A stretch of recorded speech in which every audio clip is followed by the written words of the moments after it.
Again welcome in revolt classes प्यारे बच्चों। छोटा सा टॉपिक है यार, और 12 नंबर अपने आप में स्कोर रखता है। बहुत बड़ा स्कोर है, 12 मार्क्स 12 मार्क्स का। और बहुत से बच्चे इससे डरते हैं। आप यकीन मानिए यार, इतना छोटा टॉपिक है और 4 से 5 फॉर्मूले हैं, 2 से 3 कॉन्सेप्ट हैं बस। और इन 2 से 3 पूरे कॉन्सेप्ट के अंदर आपका कंप्लीट चैप्टर रिवाइज हो जाता है और 12 नंबर आपके हाथ में हैं। ट्रिग्नोमेट्री एंड उसकी कुछ एप्लीकेशन जिसे हम हाइट एंड डिस्टेंस बोलते हैं। चलो ये तो बात की बात है। उससे पहले आप लोग क्या करेंगे, चैनल लाइक करो, शेयर करो, सब्सक्राइब करो, अपने दोस्तों तक ध्यान से इस वीडियो को पहुंचा दो। कैसे भी उनकी हेल्प करो, अपनी भी हेल्प करो, ठीक है बच्चों। अब मैं आपको चैप्टर स्टार्ट करता हूँ, ध्यान से। पहला क्वेश्चन हमारा टॉपिक है ट्रिग्नोमेट्रिक रेशियो।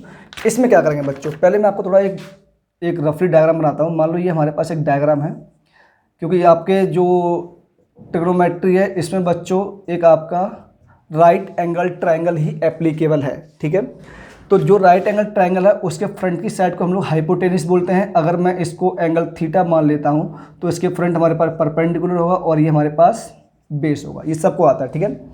इसके बाद हम लोग ध्यान रखेंगे बच्चों, ये होता है हमारे पास, मेरा मास्टर चीज़ ये है, पाकिस्तान भूखा प्यासा, और ये है बच्चों हिंदुस्तान हिंदुस्तान हरा भरा, राइट। ये जो फर्स्ट रेशियो है आपका, ये हमारे साइन के लिए यूज़ होता है। सेकंड जो रेशियो है बच्चों, ये हमारे पास कॉस के लिए यूज़ होता है। जो हमारे पास थर्ड रेशियो है, ये टेन के लिए यूज़ होता है। और मैं हमेशा इन 3 रेशियो पर ही फोकस करता हूँ। क्यों? क्योंकि सर बाकी जो 3 रेशियोस निकलते हैं वो इनके जस्ट रिवर्स होते हैं, ठीक है। वो कैसे, अभी दिखाता हूँ, देखो। तो ये वाला रेशियो क्या होगा बच्चों, ये कॉट के लिए होगा। तो सर ये वाला, ये सर होता है हमारे पास सेक के लिए, और ये सर ये होता है हमारे पास कॉसेक के लिए, ठीक है। साइन का उल्टा कॉसेक होता है, कॉस का उल्टा सेक होता है, टेन का उल्टा कॉट होता है। ये चीज़ आपको बस ध्यान रखनी है। जब भी आपके पास रेशियो क्वेश्चन आएगा, आप सबसे पहले ये डिजाइन करेंगे और उसके बेसिस पे ट्रायंगल बनाएंगे। इतना कर लेना, क्वेश्चन कोई गलत नहीं करवा सकता आपसे, आप अगर आप खुद गलत ना कर दो तो, ठीक है। अब देखो, मुझे निकालना साइन थीटा। तो साइन थीटा ऐसा क्या होगा बच्चों, परपेंडिकुलर अपॉन हाइपोटेनियस, जैसा कि आपको सामने दिख रहा है P अपॉन H। इसका उल्टा क्या होता है, reverse, sir 1 upon cosec theta, बात खत्म। तो अगर मुझे यहाँ से कोसेक थीटा निकालना हो तो ये क्या हो जाएगा, इसको रिवर्स कर दोगे तो H अपॉन P, क्या निकलेगा, H अपॉन P, ठीक है। कॉस थीटा क्या होगा बच्चों, base upon hypotenuse, base upon hypotenuse. ये कॉस का उल्टा क्या होता है बच्चों, 1 अपॉन सेक थीटा। अगर सेक थीटा निकालना हो तो क्या करेंगे सर, इसको रिवर्स कर दो, H upon B, H upon B, clear. Tan theta क्या होता है बच्चों, परपेंडिकुलर अपॉन बेस, और टेन का उल्टा क्या होता है, या रिवर्स बोलते हैं हम इसको, 1 अपॉन कॉट थीटा। अगर ये हो गया कॉट थीटा फाइंड करना हो तो क्या करोगे बच्चों, इसको रिवर्स कर दो, B अपॉन पी। देखो cot theta B upon P, सारी चीज़ें देख लो, मैंने एक स्टेप में निकाल दी हैं। यही आपको करना है, डरना नहीं है चीज़ों से, आराम से तसल्ली से सोचना है कि सर ने ऐसा सिखाया है तो वही फॉलो करना है, इसके अलावा कुछ नहीं। एक्स्ट्रा एक्टिविटी दिमाग में जो आ रही है इसको साइड में कर दो, क्लियर। आगे देखो, अब मैंने कहा मैं हमेशा 3 रेशियो पर फोकस करता हूँ, साइन, कॉस और टेन। बाकी हम उसको रिवर्स करके फाइंड कर लेते हैं, ठीक है बच्चों। तो यहाँ वैल्यूज ऑफ ट्रिग्नोमेट्रिक रेशियोज क्या होगी, वैल्यूज ऑफ ट्रिग्नोमेट्रिक रेशियो बच्चों, साइन 0 कितना होता है हमारे पास सर, 0, 31 अपॉन 2, 45 1 बाय रूट 2, 60 बच्चों रूट 3 बाय 2, 91, क्लियर। उसका कॉस 0 कितना होता है, अगर 2 तरीके, या तो इसको आप यहाँ से रिवर्स करना स्टार्ट कर दो ऐसे, ठीक है, या फिर कॉस 0 कितना होता है बच्चों हमारे पास 1, 30 कितना होता है रूट 3 बाय 2, ठीक है। कॉस 45 1 बाय रूट 2, 60 1 बाय 2 और 90 0, क्लियर। टेन थीटा क्या होता है बच्चों, यहाँ से 2 रिलेशन और ध्यान रखना, एक टेन थीटा का, और वो क्या होता है हमारे पास सर, वो होता है हमारे पास sine theta upon cos theta, clear. एक रिलेशन और है, और वो क्या है सर, कॉट थीटा। ये क्या होता है सर, कॉट थीटा होगा cos theta upon sine theta, ये 2 रेशियो आपको और याद रखना है, ठीक है बच्चों। इसके बाद नेक्स्ट हमारे पास tan 0 कितना हुआ सर? tan 0 हमारे पास होता है 0। क्यों? tan क्या होता है? sin theta upon cos theta, मतलब 0/1 आंसर 0। क्लियर? उसके बाद इनका भी अपन कर दोगे तो यहाँ से tan 31/√3 45 1 और tan 60√3, ये वैल्यू सब आपको याद है, मुझे पता है, इसलिए ज़्यादा दिमाग लगाने की नीड नहीं है। सारी वैल्यूज़ आप पहले से कर सकते हैं और आराम से कर सकते हैं बच्चों, ठीक है। मुझे पता है सब आपको याद है, बस मैं तो बस रिवाइज करवा रहा हूँ, कम टाइम में रिवाइज करवा रहा हूँ, यही आपको ध्यान रखना है। भरत सर ने कम टाइम में रिवाइज करवाया है, एग्जाम में हेल्पफुल साबित होंगी ये चीज़ें। जैसे बता रहा हूँ बस वैसे ही करना है यार, ज़्यादा दिमाग मत लगाना, राइट।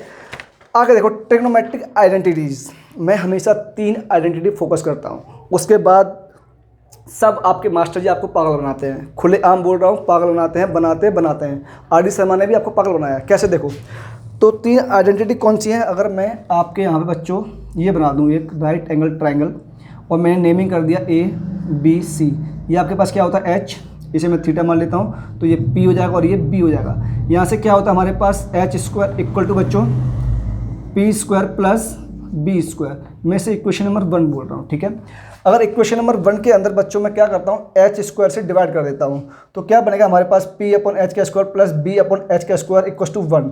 तो जब ये बनेगा तो पहला केस हमारे पास क्या आएगा सर? ये आएगा हमारे पास sin² theta plus cos² theta equal to 1। ये कब आया? ये तब आया सर हमारे पास जब हमने इक्वेशन 1 के अंदर डिवाइड किया किससे? H² से। अब बाकी वैल्यूज हम इसके अकॉर्डिंग ले लेंगे, ठीक है बच्चों। उसके बाद अब मैं क्या कर रहा हूँ, ये पहला रिलेशन हुआ। दूसरी आइडेंटिटी क्या है हमारे पास? इस बार मैं क्या कर रहा हूँ बच्चों मैं डिवाइड कर रहा हूँ B² से, मतलब इक्वेशन 1 के अंदर B² से। तो क्या बनेगा हमारे पास? P/B का whole square plus 1 equal to H/B का होल स्क्वायर। तो बच्चों यहाँ बन जाएगा हमारे पास 1 plus tan² theta equal to बच्चों ये बनेगा हमारे पास sec² थीटा। ये कैसे बना? ये बना इक्वेशन 1 के अंदर मैंने डिवाइड किया बच्चों किससे? B² से। बाकी रिलेशन हम यहाँ से निकाल लेंगे, clear. Third point, third identity जिसे हम लोग बोलते हैं, पहली, दूसरी और तीसरी। इस बार में क्या बचा हमारे पास? P² से डिवाइड कर दो। जब ऐसा करोगे तो आपको मिलेगा 1 plus cot² theta equal to बच्चों cosec² थीटा। इक्वेशन 1 में मैंने किससे डिवाइड किया इस बार? P² से। तो ये रिलेशन मुझे यहाँ से मिल जाते हैं। अब देखो, मैंने कहा आपको आपके कुछ मास्टर जी या कुछ आपके आर.डी. शर्मा जी कैसे बेवकूफ़ बनाते हैं। अब आपको नए यहाँ से 3 रिलेशन और फाइंड हो सकते हैं। वो कैसे सर? इस पर आप cos² थीटा को इस तरफ भेज दो तो क्या बन जाएगा? sin² theta equal to 1 minus cos² theta. आप क्या करोगे इस बार? tan² थीटा यहाँ रखो, 1 को उस तरफ भेज दो, ठीक है। तो sec² थीटा माइनस 1, या फिर 10 को उस तरफ भेज दो तो sec² theta minus tan² theta equal to 1। इस टाइप से डिफरेंट आइडेंटिटीज़ और आ सकती हैं आपके पास। तो जो केसेस बन सकते थे मैंने सब बता दिए हैं, आप लोग ध्यान से देख लो बच्चों। कोई समस्या हो तो डाउट आस्किंग करें। इतने से आपका 6 मार्क्स का आने वाला है, सॉरी 8 मार्क्स का, ठीक है। अब 4 मार्क्स बचा हुआ है आपका एप्लीकेशन पोर्शन, और एप्लीकेशन पोर्शन में मैं बस एक कॉन्सेप्ट बताता हूँ और कुछ नहीं है उसके अलावा, क्योंकि इसके अंदर जो आपका मेनली यूज़ होता है वो क्या यूज़ होता है बच्चों? सब कुछ आपका यूज़ होता है tan का काम है इसके अंदर, आपकी कॉमन सेंस। और tan थीटा अगर आपको यूज़ करना आता है तो आप इजीली इसको कर सकते हैं। मैं बस 1-2 चीज़ आपको इंडिकेट करूँगा, वो आपको पता होना चाहिए बस। जैसे कि मैं अगर एक ट्रायंगल बना लेता हूँ, मान लीजिए बच्चों मैंने ये ट्रायंगल बनाया, ठीक है, और इस ट्रायंगल बनाकर के मैंने ये कुछ इस फॉर्मेट में बनाया, ठीक है, और मैंने यहाँ भी एक लाइन ड्रॉ कर दी है, ठीक है बच्चों। अब मेरे पास जो ये होती है इसे हम लोग बेस लाइन भी बोलते हैं, हॉरिजॉन्टल लाइन भी बोलते हैं, ठीक है। और एक ये लाइन होती है, इसको हम लोग बच्चों वर्टिकल लाइन भी बोलते हैं या फिर परपेंडिकुलर लाइन भी बोलते हैं। क्लियर? नाम ध्यान रखना, बेस लाइन या हॉरिजॉन्टल लाइन, परपेंडिकुलर लाइन या फिर वर्टिकल लाइन, ठीक है बच्चों। अब कोई बंदा जो यहाँ से खड़ा हुआ है इस पॉइंट को देखेगा, मान लो ये ए है, ये बी और ये सी। कोई सी बंदा ए को देखेगा तो ये ऊपर देखेगा ना, तो ये एक एंगल बनेगा हमारे पास, मान लिया θ1। इस एंगल को हम लोग क्या बोलते हैं? Elevation angle. जस्ट मिनट बच्चों, एलिवेशन स्पेलिंग क्या होती है इसकी यार, जो भी हो देख लेगा, ठीक है। एलिवेशन एंगल, एलिवेशन एंगल, ठीक है। उसके बाद कोई बंदा अगर ए पे खड़ा हुआ है और वो सी को देखना चाहता है, मतलब नीचे की ओर देखना चाहता है, तो यहाँ पे जो एंगल ये हमारे पास θ2 फॉर्म होगा, इसको हम लोग बोलते हैं बच्चों डिप्रेशन एंगल। क्लियर है? डिप्रेशन एंगल बोलते हैं इसको, इतना आप लोग ध्यान रखना। उसके बाद जो हमारे पास ये वर्टिकल हाइट होती है, हम इसको मैक्सिमम केस के अंदर एच मानेंगे, कैपिटल एच, ठीक है। और नीचे वाली जो हमारे पास बेस लाइन है, इसको हम लोग स्मॉल एक्स मानते हैं। क्लियर बच्चों? ये छोटा सा पॉइंट है जो आपको ध्यान रखना है। अब इसमें क्वेश्चन कैसे आस्किंग होते हैं, कई बार वो बोल देगा ये पोल है आपका ए बी, और यहाँ से आप 10 कदम दूर आ गए और यहाँ से कोई एंगल बन रहा है, तो बताओ इसकी हाइट क्या होगी। या फिर बोल देगा एक बंदा ऊपर बैठा हुआ है, डिप्रेशन एंगल इतना है, बताओ नीचे से आप यहाँ से 10 मीटर इधर आए, बताओ उसकी हाइट क्या होगी। तो इस टाइप से क्वेश्चन इसमें फ्रेम होंगे। अगर ये आपको डायग्राम बनाना आता है, हाइट एंड डिस्टेंस इसका नाम है, जिसे मैं एप्लीकेशन बोल रहा हूँ, ये 4 मार्क्स का आने वाला है, ठीक है। अगर आपको डायग्राम बनाना आता है तो ये 4 मार्क्स आपसे कोई रोक नहीं सकता। और डायग्राम नहीं आता, आपको नहीं पता एलिवेशन एंगल क्या है, डिप्रेशन एंगल क्या है, परपेंडिकुलर हाइट क्या होती है, या vertical height, horizontal height, horizontal line, base line क्या होती है, नहीं पता है, या आप क्वेश्चन पढ़ के नहीं समझ पा रहे हैं, तो प्रॉब्लम वाली बात है, ठीक है बच्चों। मैंने अपना काम कर दिया है, अब है आपका टर्न, अपना काम कीजिए। और आपका काम क्या है, पहले रीड आउट करना है, उसके बाद भरत सर की वीडियो को फॉलो करना है, चैनल लाइक करना है, शेयर करना है, सब्सक्राइब करना है, बहुत ध्यान से भूल मत जाना। Thank you so much.